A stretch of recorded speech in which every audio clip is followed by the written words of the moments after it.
Hello, everyone. I'm Joel Baird, the General Manager of Missoula Community Access Television. And I'm Kim Anderson. I'm on the board of MCAT, and I'm the Director of Programs and Grants for Humanities Montana. Welcome to this edition, a chilly November edition of Missoula Live. I have just one thing to tell you. You can come to MCAT with your child. Ages 9 to 13 we consider sort of appropriate for stop animation workshops. This is every Saturday. At 1 o'clock we're ready for you. You can be late, and it's a drop-in, and it goes till 5. Scott is enlarging there you go. Look at that. Beautiful graphic Cute. For you at home. There's a fee of $10 for up to 4 hours of this supervised training. Your child will learn some computer skills, some video editing skills, some storytelling. Are there skills, examples possibly. on our website of some of the Yes. films? So if you're curious, There are many on what, examples. yeah, that would be. Yeah. It'd be fun to look at them if you're a parent and you're wondering. Maybe at the break, I'm sure Scott can maybe pull we could up. run some. Right, he could in between our guests. He could run some. That's a good idea. The other thing I wanted to say about that was we're making it free for our 2 Title I schools, flagship schools, which are Washington and Lowell Middle School. Yeah, they're showing us something now. Yeah. Oh, see.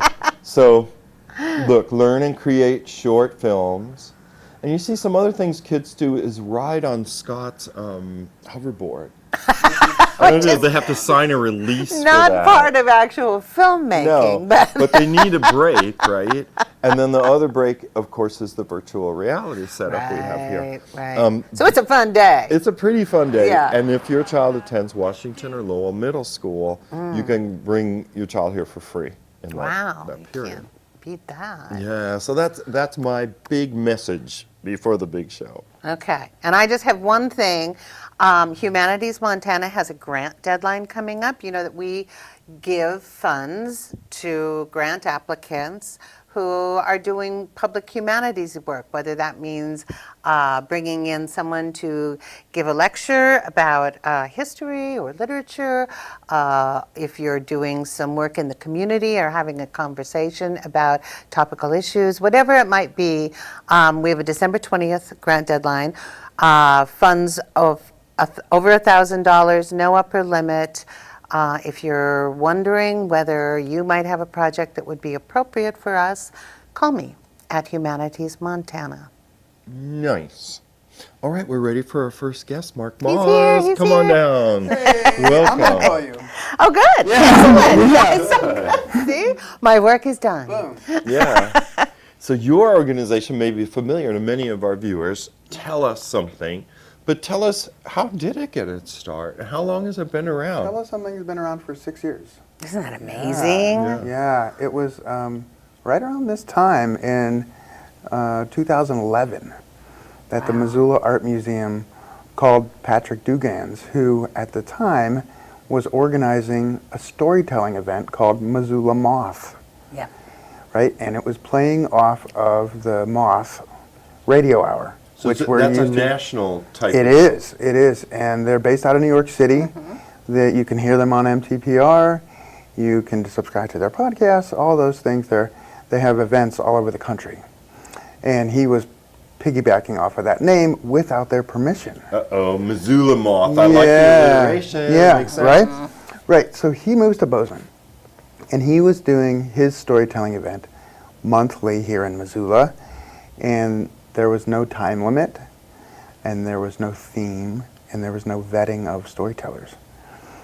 Which seems a little unformed. It was Okay, yeah, that's pretty loose. Yeah. But I Pretty want to make loose. sure people understand what the form is too, and that is that it makes storytellers out of the volunteers, right? The volunteer says, oh, these guys have a forum in which I could tell a story.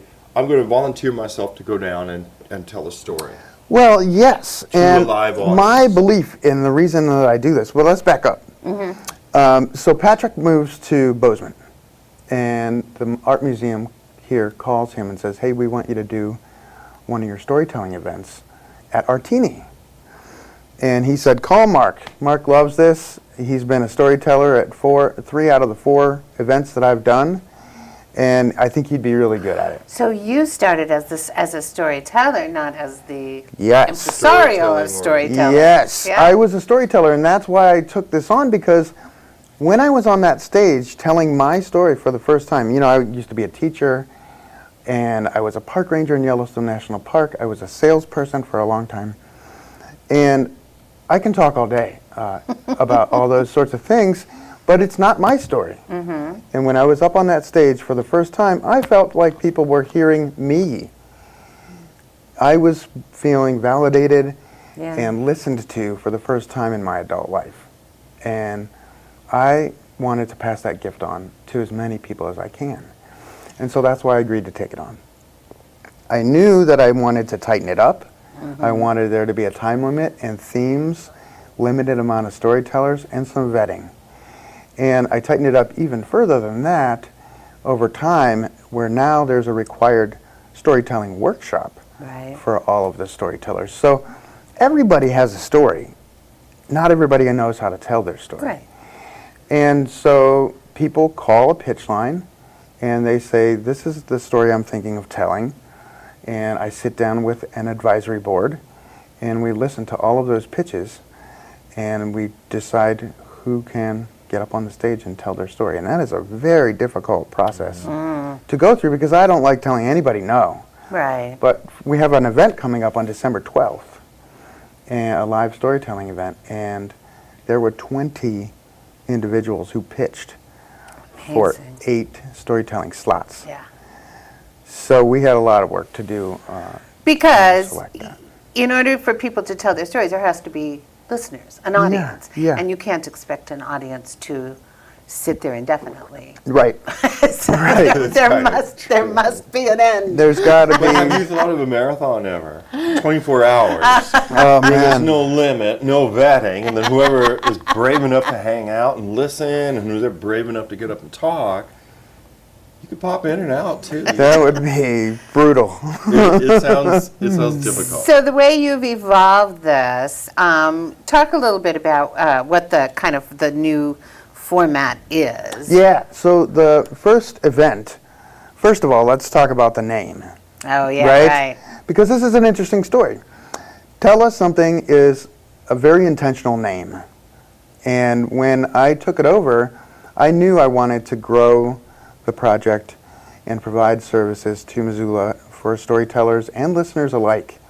And beyond Missoula, I mean, we also have a podcast that comes out every Tuesday, so tomorrow. And we have 2 YouTube videos that come out every week. So we have YouTube and podcast and live event, plus the workshops that I offer my services for free to the storytellers. And so I knew I wanted to grow in that direction.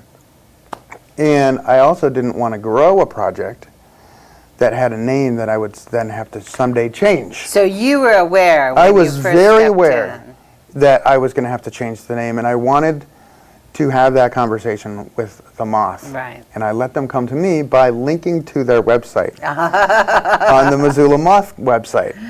So Joan Firestone, the executive director of the Moth at the time, called me very, very worried. And we had a conversation, and she sent me a cease and desist letter. And we changed the name from Missoula Moth to Tell Us Something at the very first event, which you were there, Kim, at the Missoula Art Museum. And the theme that night was Dear Diary. Yeah. And we had limited time that night. We had only an hour, so we had 6 storytellers. Usually we have 8. And it was incredible. It was an incredible night. We had a full house. The response from the very beginning Yeah. has just been, I mean, the feeling in the room is always so kind of warm and encouraging, and, you know, it's like everyone is rooting for everybody. Because it's a difficult thing, it can be a difficult thing to do, to Yeah. stand up on a stage and tell your story. Well, and most of the storytellers that you're seeing at Tell Us Something have never been on the stage before. Yeah, they're not And actors. some of them that have been on the stage have never told their own story. They're used to being an actor embodying a character of some sort, and now they have to bare themselves and be really vulnerable, and it's incredible. So Yeah. there is a strong sense of the audience becoming the performer and the audience again. Yeah. I mean, there is certainly a conversation that's going on Yeah. between the storyteller and the audience. It's not For really sure. like the professional one is addressing the unprofessional many. Right. Right. They're kind of taking turns. Because Yeah, the many are on the stage at the Right. same time. And so here's the other cool thing that I love about Tell Us Something, is that I never announce who the storytellers are beforehand. Oh, so you don't have like big marquee names. Nope, there's not a Right. program. It's not like, oh, are you going to tell us something this time? Yeah, Joel Baird's telling a story. Oh, I don't want to Yeah, miss that. right. Or, oh, I'm not going because John Smith is going to be there and I don't really like that guy Right. or whatever. And so I want people to come and listen to their community share stories. And I really believe that storytelling can change the world. It builds empathy with each other, with ourselves sometimes. The process of learning our own story and how we want to portray that can build empathy with ourselves even. And really, really just transforms the community, the audience, and the tellers. And you've had a number of venues. I remember recording Tell Us Something at the Roxy Theater. Yeah. But I know you've been at the Top Hat. We Yeah. And now I started. learned you're at the Art Outgrew Museum. the top We hat. started at the art museum, and Yeah. then Greta Gar was running the Top Hat at the time, and I always wanted to perform in that venue. Yeah. And not being a performer or a musician, I didn't know how I was going to get to do that. And I said, "Hey, Greta, I know you're broke and you're in the red, and I'm going to help you sell some drinks. Tell me the slowest night of the week." And she said Tuesday night, and so we filled the bar on a Tuesday night, and people were coming into the Top Hat even after Nick remodeled it Yeah. at 3:00 in the afternoon to get a seat for a 6:00 show. Yep. And for the first 5 years, it was free, and we had to start charging at the door because I'm a full-time volunteer essentially, and the program does cost money to run, Sure. and so we had to start to try to make it sustainable. And So. it's not very expensive. No, not at all. And I don't know. I know on KBGA I'm not allowed to talk about prices. Can I do that here? Oh, Yeah. yes. you Yeah? can. Yes. Okay, I don't know. Wave of the hand. So It's up to Joel. tickets for the December 12th event are on sale now. You can get them at Rock and Rudy's, at the Top Hat box office, and at the Wilma.com. They are $10 in advance and $12 the day of the show. Yeah, that seems pretty reasonable. Yeah, I mean, I It's want like to a try to movie. keep it affordable. Right. Yeah, and that's not a movie or a couple of days worth of coffee. Right. Or, Well, yeah. a night at your favorite microbrewery. Right. Yeah, And so you can buy tickets ahead of time, and then you don't have to stand in a line that night. Correct. Waiting to get a ticket. Yes. I would encourage that. yes. Excellent. And it's at the Wilma now. Right? It is at the Wilma now, yes. And I was very concerned about moving into a venue that size. I was at the first one after the move, and I was like, can he fill this place? And we are seeing crowds between 400 and 700 people, depending on the time of year. It's It's awesome. incredible. And they're coming to hear their community. They don't know who's going to be telling a story. Now, storytellers, if they decide that they want to advertise that they're going to be up there, I can't do anything to stop that. Right. No, I suppose Right. not. So if they are helping spread the word in that way, that's up to them. Right. And Yeah. I was wondering too, Scott, I don't know if you could find one on YouTube, because I think MCAT's recorded. Yeah, a you've lot been of recording. times Oh, yeah. something. Right. So And maybe, in between, because you showed people at home the animation, yeah. toot sweet. But in between guests, you could do, I don't know, how long is it? They're long. They're 10 minutes Right. or longer. But Is today, it okay to show just a splash? sure, a little just a- snippet. No, okay. Howard Kingston's came out today. Oh, fun. Oh, is that right? Fun, He has fun. a wonderful accent. He Yeah. does. He does. So, the event is December 12th. 12th. Yep. So you've already had your pitches and Yep. made your decision. We You made. knew. I notified all of those who pitched on Saturday if they made the cut or not, and selected some alternates just in case. It's nice to Right. have a backup plan. Right. And then I've already booked the dates for 2018, Wow. and so theme selection At the Wilma? At the for Wilma, year? yeah. Wow, Excellent. congratulations. So we do 4 shows a year Yep. in Missoula, and the Sorry, I just looked at the TV. I and, know, it's and there was, distracting. and there was some YouTube going on. Oh, it's getting acute. We do 4 events a year in Missoula, and they're all at the Wilma. We have been in Helena before, and I'm hoping to do 2 shows in Helena next year. Oh, cool. And Butte is Yeah, on the that's a great docket location. next year as well. Trying to push into some NPR affiliate stations. Hopefully we can make that happen. Excellent. And try to push the podcast out and get a higher Right. viewership. Because the goal is to get people's stories heard in as many different ways as possible. Yeah. And because everybody's story is valuable, and so that's the mission really. Is to How get many people's stores are you up to in the career up there? Over The 300. convention? Over 300. Yeah, Yeah. that's quite a library, Yeah. isn't it? It's amazing. incredible. Yeah. Yeah. So this next event on December 12th is really exciting because for the first time we will be offering American Sign Language interpretation. Oh, Good for cool. you. Yeah, so we're going to have ASL interpreters there to provide for that segment of our population in our community, and hopefully encourage them to maybe someday tell a story. Right. Right? Oh, yeah. But for now, they will be able to come and listen to a story. to their community tell stories. Right. And I think that's super awesome ability to be able to Oh, come. that is a Well, great that is idea. really- congratulations, Yeah. that's Yeah. wonderful. Thanks. Now, one other thing we didn't touch on is that every show has a theme, and I know they've showed it on the screen, but the theme for December 12th is Getting away with Away. it. I love this one. Yeah, It's going to be fun. That's a nice holiday There is feeling. some really all over. I mean, all over the board. Right. Yeah. The stories are incredible. These people who have pitched. I can't wait to hear their full story because they only have 3 minutes to give me their pitch. Right. Oh, so you don't, it's not like it's fresh for you, that night? Oh, too? yeah, It's not no, like no, no, no. You've heard that before? The night of the workshop. Oh, then Yeah. you'll hear it Then all. I'll hear all of it, and we'll work on them together Yeah. as a group. Oh, Yeah, that's really yeah. great. And so what ends up happening there is then they become in love with each other, and they are all of a sudden this new community, Right. Yeah. and they're rooting for each other, and you Yeah. got this, you got this. Oh, that's swell. That is Yeah. really swell.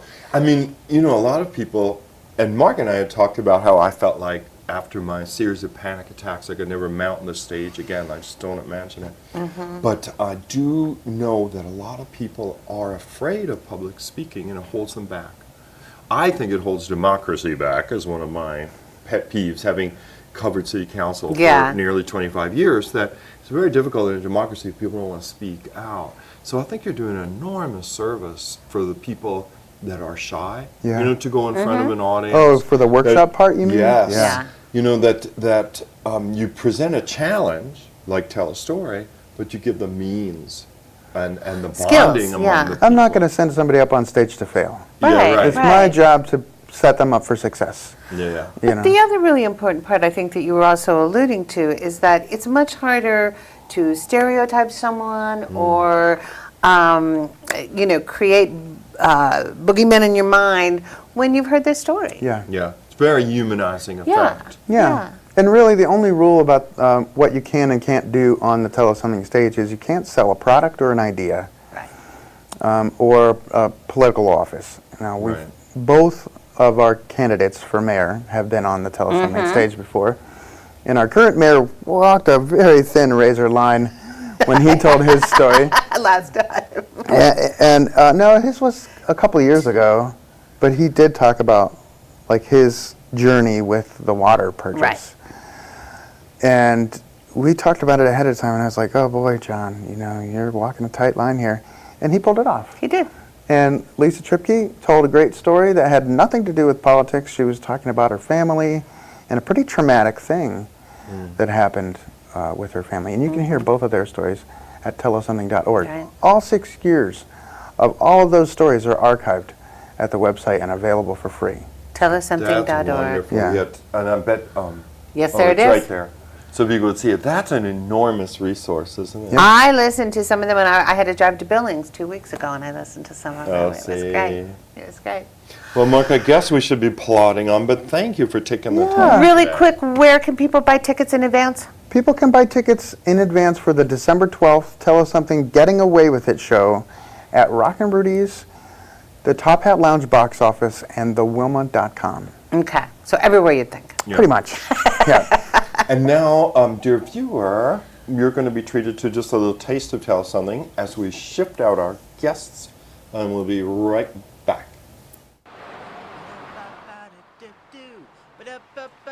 Hey, how's it going over? Oh, have a good day. Oh, huh, I didn't see you over there. What a nice day to be out and about today. But I want to tell you something about what's going on here. Hold on a second, let me just adjust this. Okay, there you go. Let me talk about MCAT. MCAT is doing Saturday drop-ins starting every Saturday this fall, winter, and spring season from 1 to 5 p.m. Let's go check it out, come on. MCAT is a great way to create. All you gotta do is come on down to our location at 500 North Higgins. It's as easy as that. See you there.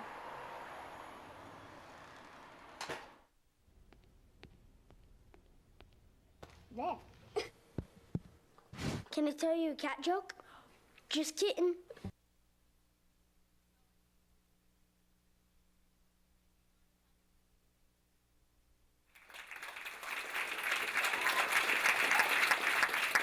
Something is a celebration of live storytelling. There are no notes. Nobody's going to read anything. These are true stories told live. Each storyteller has 10 minutes to tell their story. Tonight's theme is rites of passage. Tell Us Something is a Missoula community storytelling event that's quarterly. It originated with the Missoula Moth in January of 2011. The theme for tonight's event is called Rites of Passage. We've got motorcycle enthusiasts, we've got contractors, people from retail, musicians, an actor, all kinds of different folks telling stories tonight. So it's going to run the gamut. A lot of different people from diverse backgrounds, so it's going to be a lot of fun. Are you there, God? It's me, the fainting hipster. Hipsters don't faint, says my friend Rizzo as he pulls me off a barroom floor in Virginia City, Montana. The first time I fainted, I was 13, and my mother was giving me the tampon talk. For real.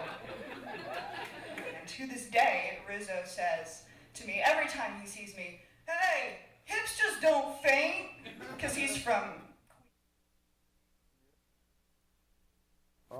We are back with Kristen Page Nei. She is here representing the American Cancer Society. Welcome. We were just talking about how vicious this cold has been and developed into walking pneumonia for you. You've come out of your sick bed to talk to us today. I have. Thank you. Thank you. Yeah. And you've come to talk about a very important health issue, and it's a panel discussion that's coming up pretty soon. Yeah. So this Friday, November 10th, we're having our third annual American Cancer Society Cancer Action Network Policy Summit. And this year's topic is the cost of cancer care, addressing patient costs. Wow. A huge issue. I mean, It does and seem so. you'd mentioned to me earlier that we're not just talking financial, although that's probably a component of it, right? Yeah, absolutely. So, with healthcare reform out, everybody's talking about it, everybody's worried about their coverage. One of the most expensive things to cover is a serious illness like cancer. And so we thought this was a great opportunity to talk about those costs, those economic costs, but also to remind all of the stakeholders, whether it's the insurance companies or the providers or the caregivers, employers, all of the other costs that are involved to that patient and their caregivers. So it's going to be a great discussion, several panels. It's going to be kicked off with a panel of survivors and caregivers to talk about from their experience, have very different backgrounds of what type of insurance they had coverage and some did not. So it'll be really interesting to hear their perspective to start that event. And where is it going to be? It's going to be at St. Patrick's Hospital in their Broadway Conference Center, and we're really excited to have St. Patrick's Hospital on board as a sponsor of this event, as is Community Hospital. Okay. Yeah. And the keynote address will be over the lunch hour, and that will be Professor Bryce Ward. He's a economist at the University of Montana in the School of Research, and he specializes in healthcare economics. So It sounds like it's going to be an emotional topic for some. Right? Yeah, and there's then- so much uncertainty right now. I mean, I think this Right. is such a timely topic. Everybody is concerned about not knowing where at least the fiscal part of healthcare is going to go. yeah, for sure. And I think it's important that all of the stakeholders be in the room, whether you are a patient, whether you're trying to prevent cancer, whether you're a healthcare provider or a payer, so that we can hear each other's perspectives and see what each of us are really trying to do to prevent cancer and also to reduce those costs. Because there's lots more that needs to be done, but there's some pretty interesting things that are happening already. In the cost reduction world. Yes. Interesting. So this is recommended for healthcare professionals. It's recommended for people in positions of leadership politically, like Yes. people, council people, state representatives. State lawmakers. And that kind of thing. Absolutely. Yeah, in fact, the governor is sending his health policy advisor as well. Nice. And we'll have the director of Medicaid there. And actually, the director of Health and Human Services will be in the room as well. Yeah, so it'll be a great opportunity to really have some good conversation and talk about the future and how we can further try to, keep those costs at bay.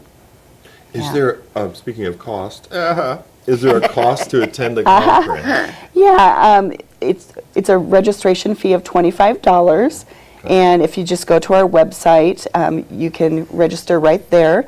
But we do not want the cost to be a barrier. So if you really want to come, contact the American Cancer Society Cancer Action Network, and we can find a scholarship for you. Great. And it's all day long, or the morning followed by the keynote lunch? It is from 10 in the morning until 3 in the afternoon. All right, serious, So but not perfect. too serious. Right. Right. So on. And the Exactly. conference center is beautiful. Yes, it's a Wonderfully really- equipped. Yeah. Really nice space. It's an amazing space. I had the privilege, I guess, when City Council was kicked out of their chambers 10 or more years ago. The council met at the Oh. Broadway, the St. Pat's Broadway Conference Center for a year. And I got really acquainted with it.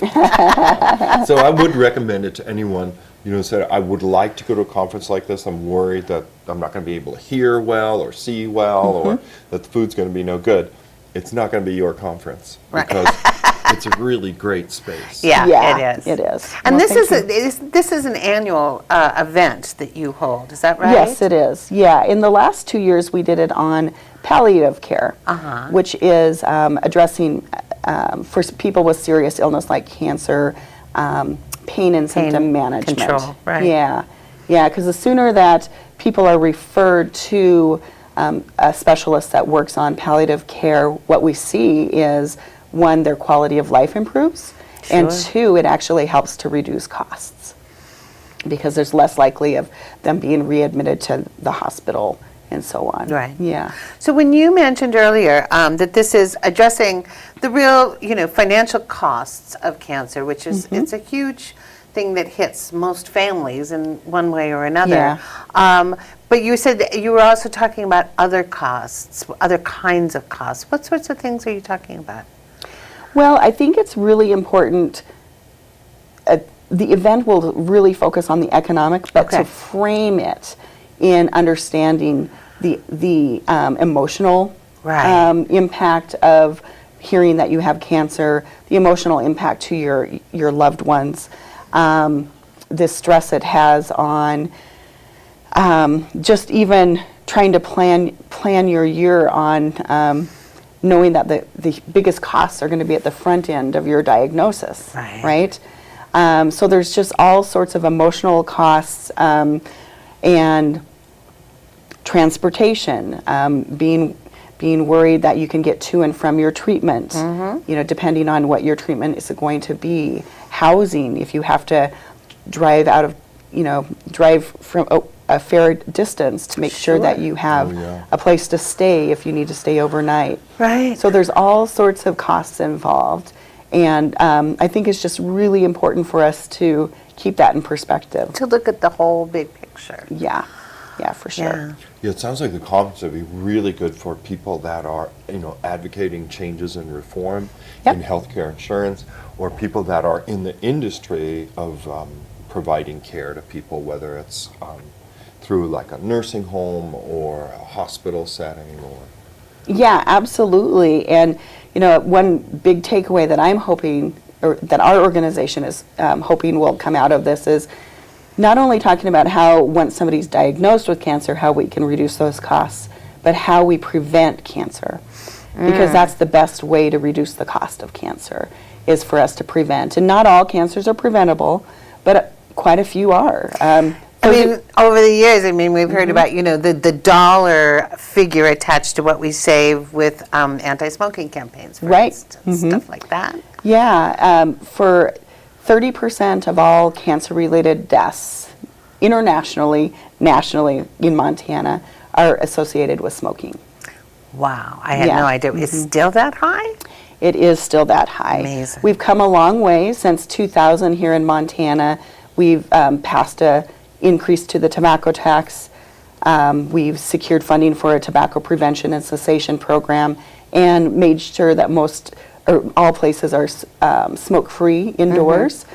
In a 10-year period, we've seen a 60% reduction in youth use, which is huge. It is. Because 90% of long-term smokers start before the age of 18.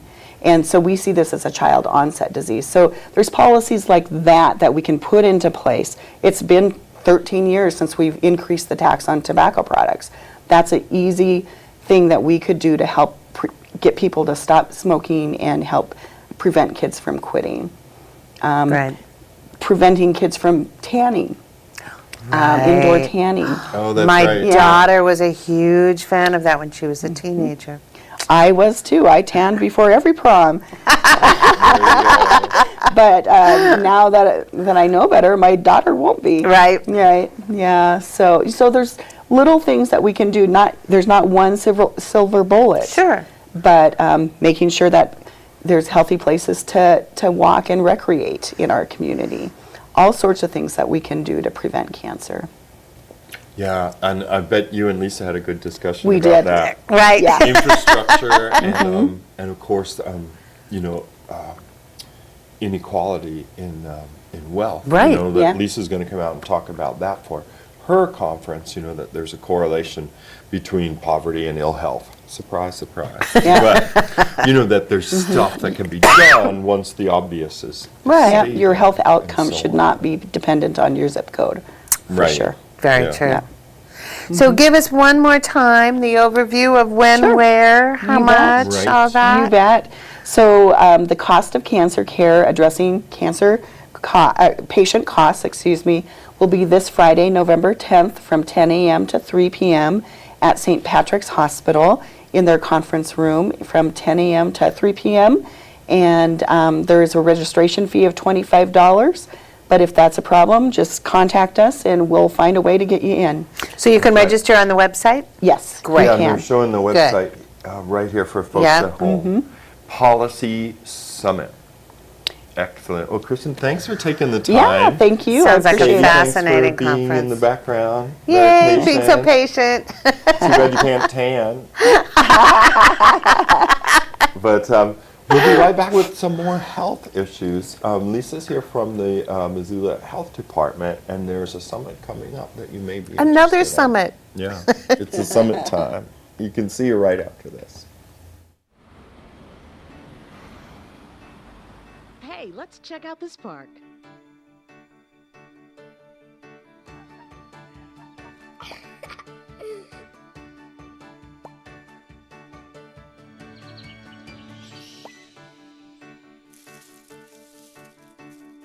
Oh, wow, that's really cool. To find a great local park or forest near you, go to discovertheforest.org.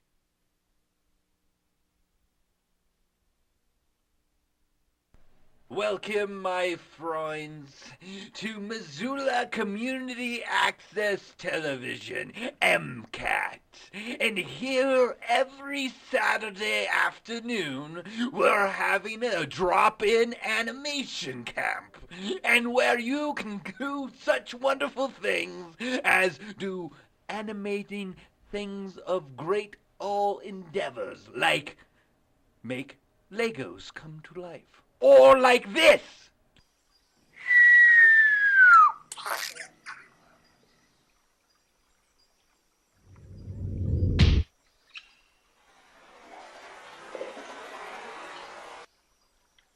Just do that. It'll be amazing. Here at MCAT, 500 North Aiken, Suite 105, every Saturday afternoon, 1 p.m. to 5 p.m. What do you wish for? A nice life? Nice things? Or do you wish for something more? A sense of purpose? Do you wish to discover a cure? To write code that cracks an unsolvable question? To further our exploration into space? Or to invent something that changes everything right here on Earth? Well, if that's your wish, make yourself ready. Because when you look back, you'll see that you didn't just make wishes, you realized them.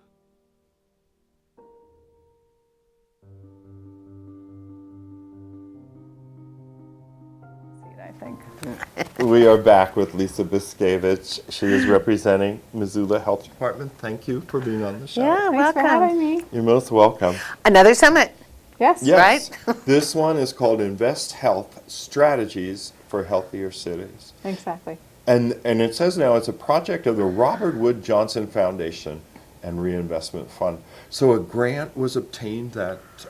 In 2016, we applied for a planning grant with the Robert Wood Johnson Reinvestment Fund. Yeah. And what it was a call to action for mid-sized cities from 60,000 to 300,000 to develop a team across the sectors of health and community development to look and see how healthy your city was or was not, Right.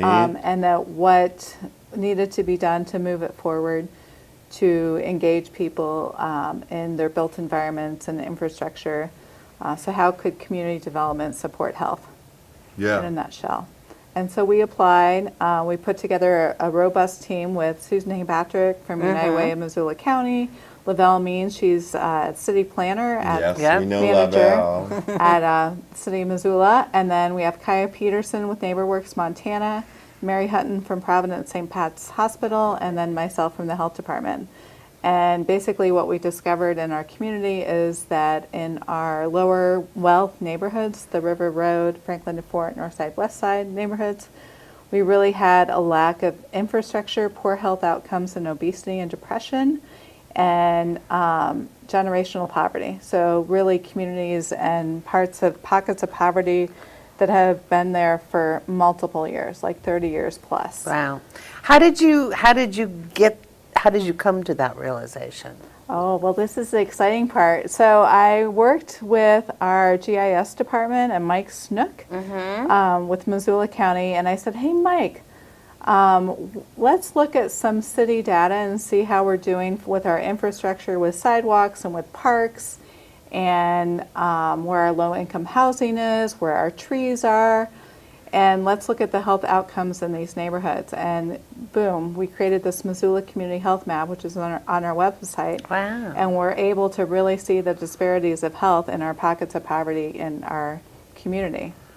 What a And great so- tool. Yeah, That's and amazing. so is basically the big call to action is, why wouldn't we want to invest in these neighborhoods to have complete sidewalks, to have more parks and urban forestry, and more access to affordable groceries and housing and healthy homes? And it's all layered, it's all connected, and basically we created a map now that we can all look at and say, hey, this is why we should invest in this neighborhood, because they're not doing so well.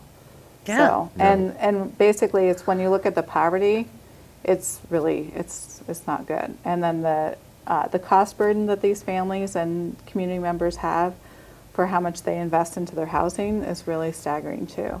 I don't have the stats off the top of my head, but if you go to our website, there's a couple really great reports. One of them is a Missoula Invest Health neighborhood report. We went into the neighborhoods and did walkabouts with people in the neighborhood and talked about what the barriers were for them to access physical activity and nutrition. And what's interesting in all of the neighborhoods, the number one thing they said they needed was sidewalks. Number 2 was lighting. Number 3 was parks and community centers. So, you know, what we know, what the research shows us is that if people have access where they live, work, learn, play to these amenities, that they will choose to get their 30 days of physical activity that is needed. Their 5 fruits and vegetables, all of the prevention pieces to create healthier lives for everyone. So, because everybody should have an opportunity to make the healthy choice, the easy choice, right? Yeah. And that is difficult. You know, like the old-fashioned idea almost seems like it's still in effect, that one can live on the wrong side of the tracks. You're on the wrong side of the tracks. Like, how long did it take? The only access outside of automobiles or a risky bicycle trip to the north side was the Orange Street Underpass, which is one of the most urban, you know, scary-looking places in town. I mean, it's a place where people honk their horn because they want to hear the echo, and you know that it's so unusual to them. And it was a big to-doing to get the overpass. You know, took years and years and years. And it opened up a large part of the neighborhood to the downtown where people could, without an automobile, safely come and go. And you get a great workout. I mean, when you're on your bike going up the ramp to that overpass, it really is. And sidewalks. What I see happening in our community, and as well as in other communities throughout the nation, is that we're creating islands of poverty, poor health outcomes. I'm calling them islands because really what the barriers that we see in our community are busy streets. You know, and lack of transportation becomes a big barrier for people. That's really true. So, and what's great with this grant is we were one of 50 cities selected out of over 300 to learn from each other. So we've been able, our team has been able to travel throughout the country to see what's working, what's not working in other parts of America. And that's cool. And have you come away with new ideas and new approaches? That's great. Totally. And they've learned from us as well. So it's really a give and a take, and it's very inspirational. So that is something. So you've been working on the. I'm sorry, darling. Oh, I was just going to say, you know, here's a list of people who ought to attend. Yep. It says elected officials. Yep, city council, county commissioners. I expect a good showing of those 2 entities to be there. Community residents, I expect, of course, the NMCDC, North Missoula Community Development Corporation folks. Yes. Developers and planners, city-county department heads and administrators, transportation and forestry experts, and advocates. See, that's interesting.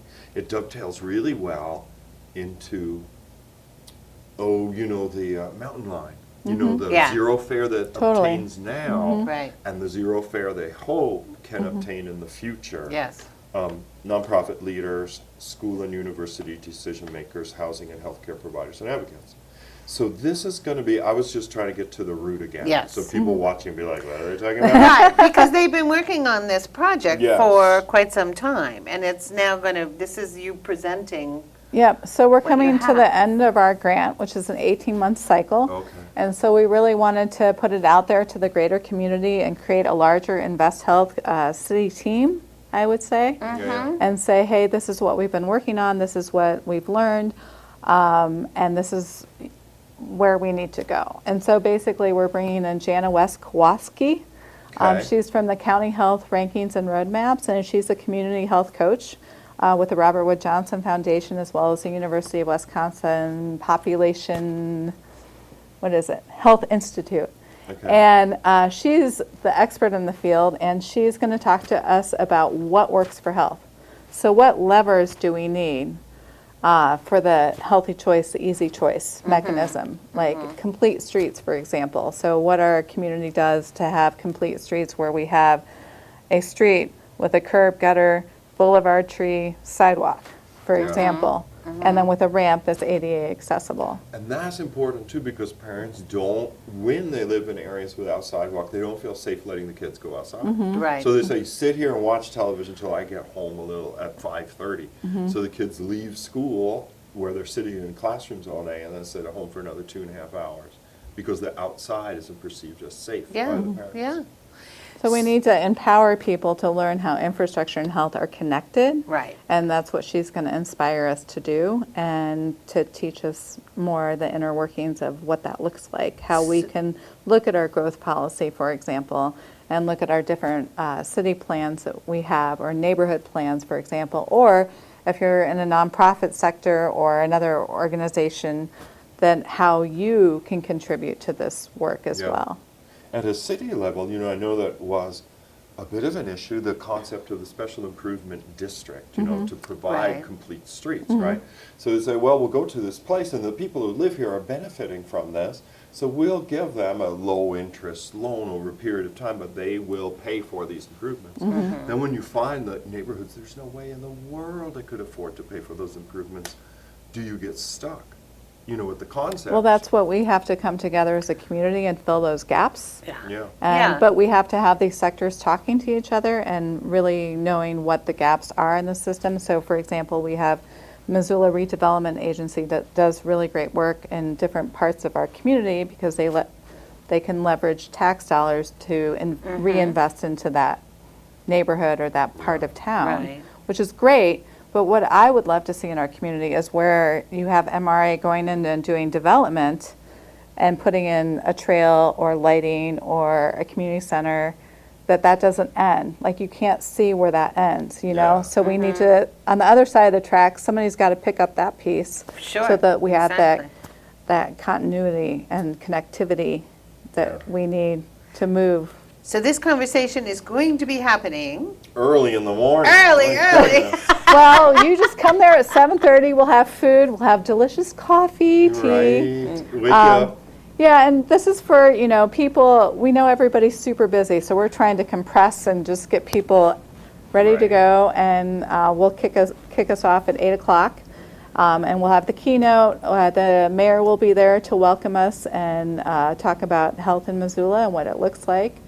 And then after the keynote, we will have we'll talk about our Invest Health work that we've done locally and our neighborhood report and what we've learned from community residents. And then we'll have a community resident panel with representation Oh. from North Side, West Side, River Road, North Side, West Side neighborhood, Franklin That's DePort. excellent. Yeah. Franklin DePort, right. Yeah, so that'll be a facilitated panel, so you'll have the community resident voice to talk about what it looks like through their lens and their neighbor's lens, which is really great. And then from there, we will float into breakout sessions in active transportation, urban forestry, recreation, housing, and quality food and nutrition. So all essential infrastructure pieces for us that we indulge in every day, right? That's right. Yeah, you need to eat. Yeah, And so this is November 16th. Yep. What day of the week is that? it's a Thursday. Thursday, a week from Thursday. Oh, that's right. So Thursday, November 16th at the University Center Theater, which is the third floor of the UC. Yep, Right? at Just the go University of right Montana. up, Take There's the an stairs. elevator, you could take the stairs. Take the stairs. Yes, And it's open to anyone? it's open to anyone and it's free. And it's free. Yes, and we'll have a rich poster display of all of these pieces of what works for health, and just to educate people, so when they're having their coffee and having their sidebar conversations, to learn more on their own during our break sessions. So it's going to be a very interactive, engaging session. And also, I would just share that during our breakout sessions, we're going to really talk to people about what they see that exists in our community within their topic area, and what we need to do to elevate that and carry it forward to create a healthier Missoula for all. So we're going to have to put our thinking caps on and break down the silos and dive deep and work together to fix these problems. And But it Build a just healthier makes Missoula. so much sense to get all of these different pieces of Yes. a big puzzle together in the same room. And it's an opportunity for all of us to learn about the progress you've made over the past, over a year, We've right? learned a lot. It's been really I'm rich. going. I'm on campus Congratulations anyway. on the grant. Yeah, Right thank there. you. And MCAT will be recording. Oh, good. Yeah, Oh, good. which But I'm it's just, better to go. I'm tickled that you're recording because I know a few people can't go. So Yeah. I have that as my backup plan, right? Excellent. Well, Lisa, thank you for coming Thank- by. Thanks for having Yeah. me. So, Scott, there's just enough time to show the carousel and stay within Perfect. the hour. So, I've started a new show on MCAT where I go to visit places that have interesting infrastructure, like the carousel, the Peas Farm, the ZAC. I was looking at all the poplar trees that are out as part of the water treatment plant. Is that That's a amazing? trip. I just That was learned what amazing. those are. Why did 170,000 trees. It's Sucking incredible. up the super nutrients. I know. And then they can make furniture out of them or something, the poor right. things. So anyway, we'll see you in 2 weeks' time. Thanks for tuning in for MCAT. I'm Joel Baird. And I'm Kim Anderson. We'll see you next time.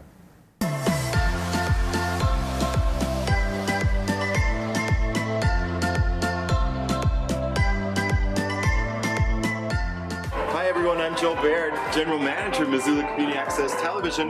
We're here at a carousel for Missoula. And we're here with Jess Coulter, Director of Operations. Jess, thanks so much for taking the time. Absolutely, thanks for visiting. Oh, it's great to be here. This is such a wonderful fixture in Missoula. Could you tell people a little bit about its history, its origins, how it came to be built? Absolutely. So the carousel opened in 1995 after about 7 years of volunteer work to get it all together. It was the first fully hand-carved carousel built since the Great Depression and was built entirely by volunteers here in Missoula. It's like, who had the idea for it? Someone that saw one in another town? Yeah, absolutely. So Chuck Capridge was riding the carousel in Spokane with his wife and saw that they had this beautiful carousel and the horses were hand carved, and he decided that he wanted one for his living room. And so he called a carousel historian named Fred Freed and said, "Fred, how can I get a carousel horse for my living room?" And Fred said, "It's vultures like you who are causing the demise of the American carousel. You want a carousel horse? Carve it yourself." And he hung up the phone. Oh my gosh, so he was inspired. He just wanted not an entire carousel in his living room, but one horse. Yes, he just wanted one horse, and he decided, okay, I will carve one, and his wife gave him a set of carving tools for Christmas, and he says he bludgeoned our first pony out of the wood because no one told him he needed to sharpen his tools. So Zonta was our very first pony. She's one of our smaller ponies and rides on the inside.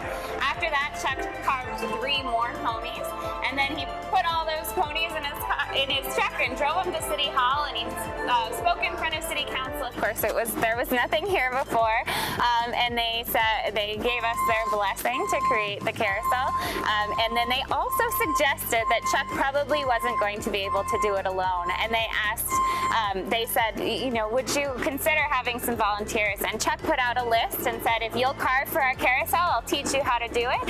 And in 2 hours, the list was full, and we had a waiting list just as long of people really interested in making this project come to life for Missoula. We actually had a design contest for architects when we were building the carousel. We said, what do you think it should look like? Yeah. And this was based on a design by Jay Kirby, who is a local architect, and he wanted the carousel to look like a jewelry box, where when we roll these doors up, it looked like the horses were the jewels on display in the jewelry That box. really makes sense. It kind of does look that way. Yeah. So these doors allow the carousel to operate all year round. When the building first opened, the jewel box, this structure didn't exist, did it? No, we actually were not originally designed as a year-round structure. We thought we would be seasonal. And so as we've grown and been here year-round, there have been a couple needs that haven't been met with that space, especially room for our carvers to work and also a space to tell our story.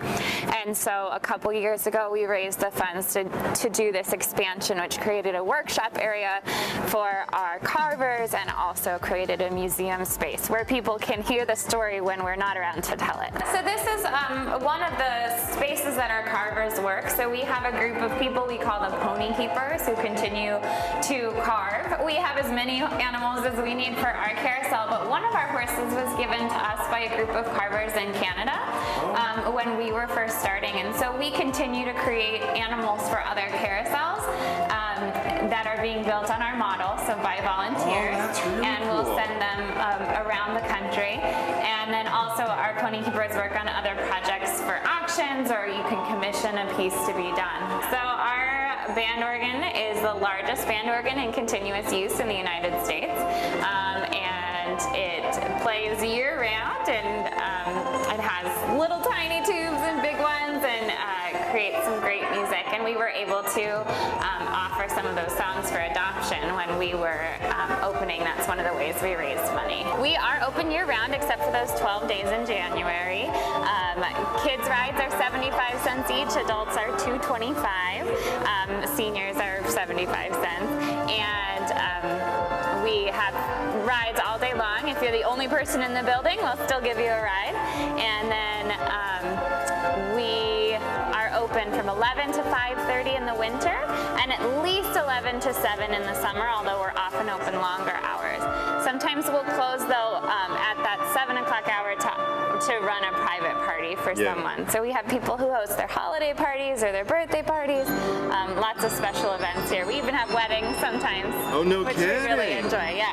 So one of the ways that we raised the money to make our carousel was that we allowed families or businesses to adopt a pony, which meant that they got to tell us what they wanted it to look like. And so each of our ponies has a unique personality and unique characteristics that show about that family or about that organization that adopted it. We have 4 very special ponies that are called our penny ponies, and the penny ponies were actually adopted by the children of Missoula. So we went around and we put milk jugs in all the classrooms in Missoula, and we said, bring us your pennies.